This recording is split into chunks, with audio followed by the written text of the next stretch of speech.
Well, what I've experienced, obviously living on this road, is the high level of fast-moving traffic along this road. Now, I only go to Orem like once a week or once every 10 days, but I have observed the excessive rates of speed that the drivers are driving on that road. And so you're gonna see a lot of, we've had a lot of development in Midway. There's cement trucks up and down this road all day long, heavy construction trucks, and they're also traveling 189. Mm-hmm. What I have not observed is a lot of law enforcement presence. I did observe Highway Patrol after the hydroplaning car crash that took place about 10 days ago. Mm-hmm.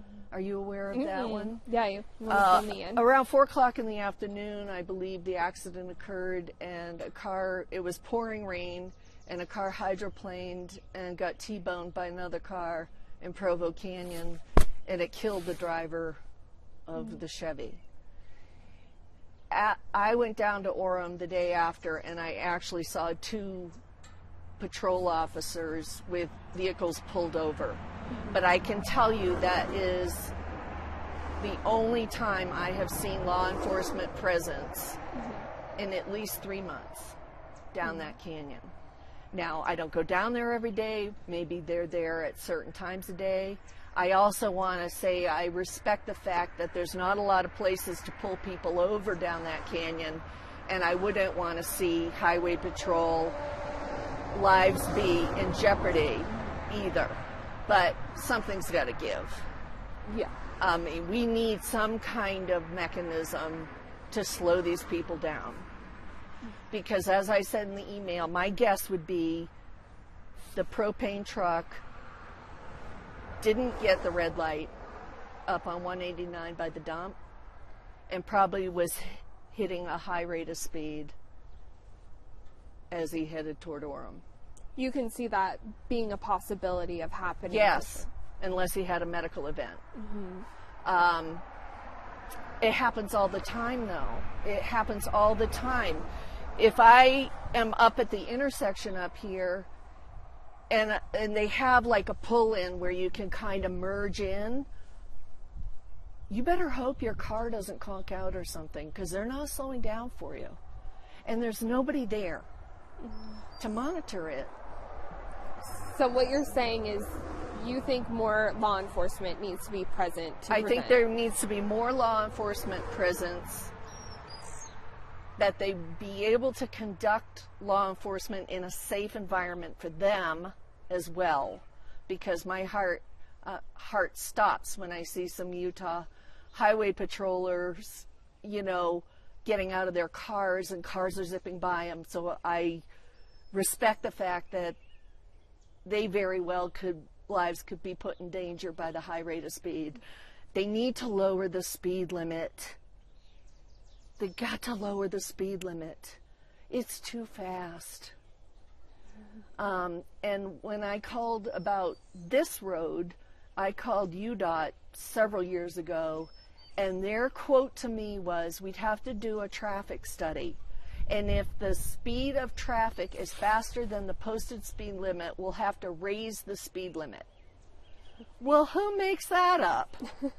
What is that saying? Yeah. That we're going to raise the speed limit to accommodate people that break the law? Mm. It's not even logical. Do you think that the population growth in this area is contributing to a lot of that speeding and crashes? Yes. But I think, everybody's in a hurry to go nowhere. People are it breaks my heart. Mm-hmm. Every time the responders go by this house, I think, I wonder how many are dead in this one. I don't want it to be my friends. I don't want it to be me. I don't want it to be anybody. Just lower the speed limit. Let's see how it goes. Let's see if it does create undue traffic congestion. Let's just try it. Yeah. You know? Mm-hmm. Simple, cheap. Yeah.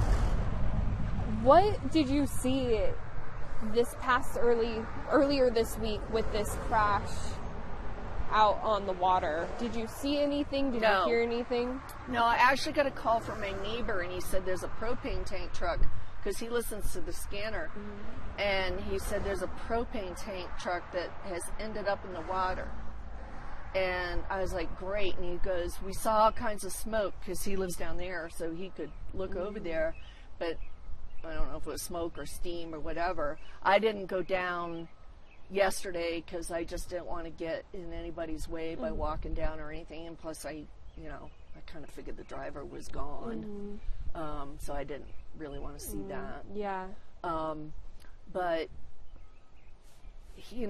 that day of the hydroplaning crash, there'd been another crash in Provo Canyon with a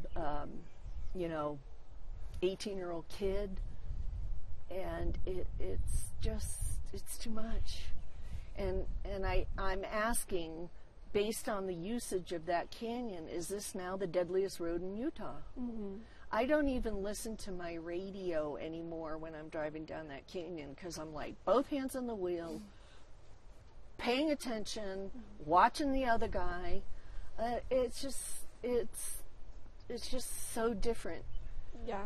And I'm an observer, and I wonder as to the data. When you widen a road, which they're going to do, they're going to finish this off and make it 4 lanes all the way into Heber. Oh, really? The 189? Yep. Oh, okay. Yep, that's in the works. Okay. Unless they've changed their mind. I didn't know that. But if has studies shown that people actually drive crazier if they feel safer? I mean, I'd like to know that. Yeah. Is it worth it don't they need to calm down the traffic? Yeah. As opposed to just keep widening all these roads, and then people just go faster and faster and faster, and more burden on law enforcement. So Totally. I don't know what the solution is. I'm willing to be part of like a citizens committee to overlook the whole thing. I would hope that at some point maybe they can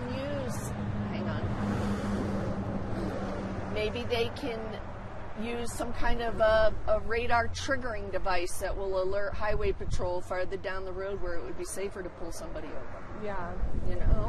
I mean, you said you talked with your neighbors. Did they feel the same way? Yeah, everybody is just...